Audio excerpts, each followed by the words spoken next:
Hello, I'm Andy Sullivan and this is American Golf.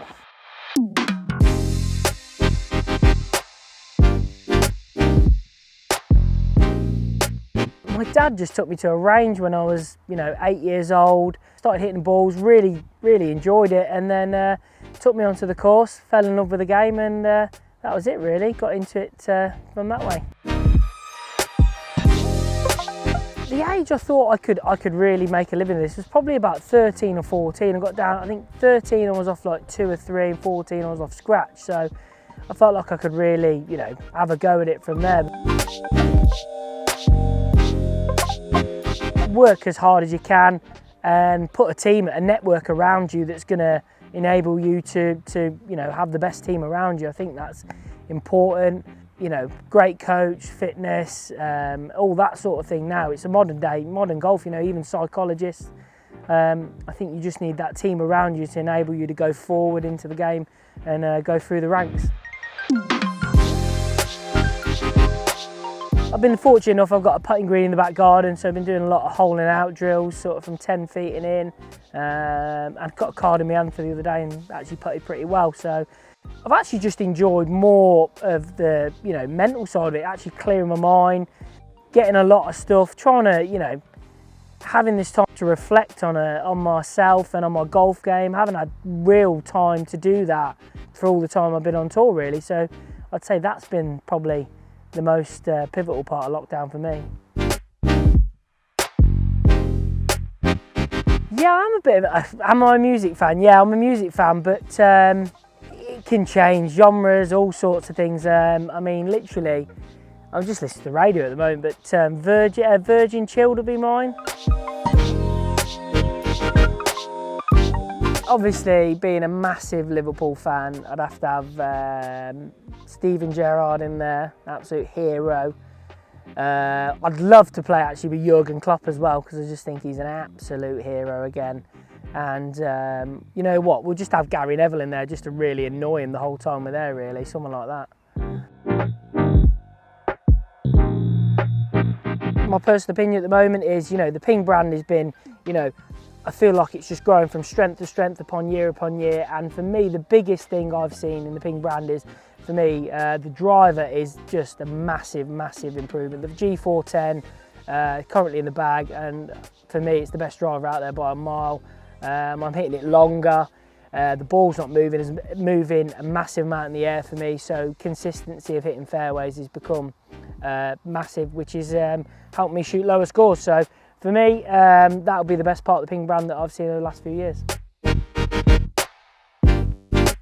So currently I'm using a Hepler Time 3 putter with a black shaft. Actually been having a bit of success with that recently, all the practice from lockdown coming in. Wedges are Glide Forge wedges, personalised with all the kids' names on, so struggling to fit all them on there with that many kids now. Irons, I'm currently using a combo set of irons. I've got blueprints from pitching wedge to 6 iron, and I've also got eye blades from 5 to 3. Sometimes take out the 3 iron from for the 5 wood. 5 wood is currently an antique, unfortunately. It's a G5 wood, but I've had it in the bag for that long. I absolutely love it. 3 wood is a G410 3 wood. Again, been recently put in, again, fantastic addition to it.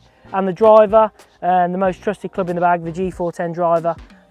Again, probably my favourite club in the bag at the moment. I don't particularly like the drop of the line of sight over a water hazard, and the way you could drop it either side of the water. I just find that, it's giving too much of an advantage when you're meant to be penalised for hitting it in. So that'd be the one that I don't particularly like.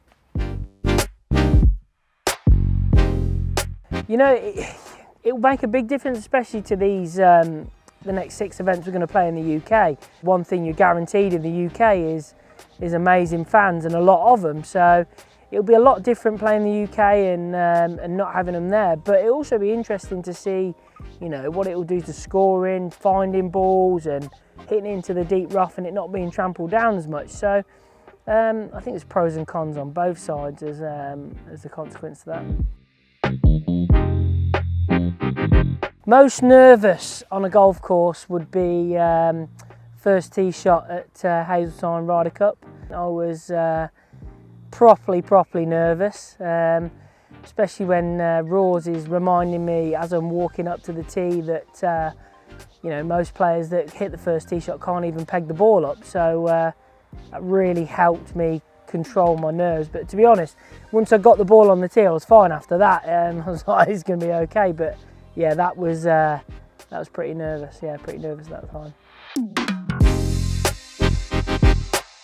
How do I prepare for majors? Well, currently not very well because I'm not in any. But you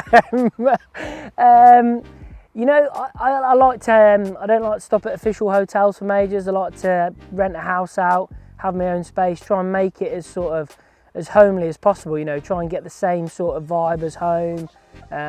Just trying to get more relaxed more than anything else. But in terms of, you know, tournament prep for them, you know, it all depends on the golf course. You know, US Opens, you are constantly working on your short game and your wedge game because you know you're going to be in the rough and you're going to be wedging out sideways at some point. So, you know, that would be a key area to that. But again, it's all golf course dependent and course dependent. So, but yeah, main thing is I like to just keep it as relaxed as possible and try and get them homely feels.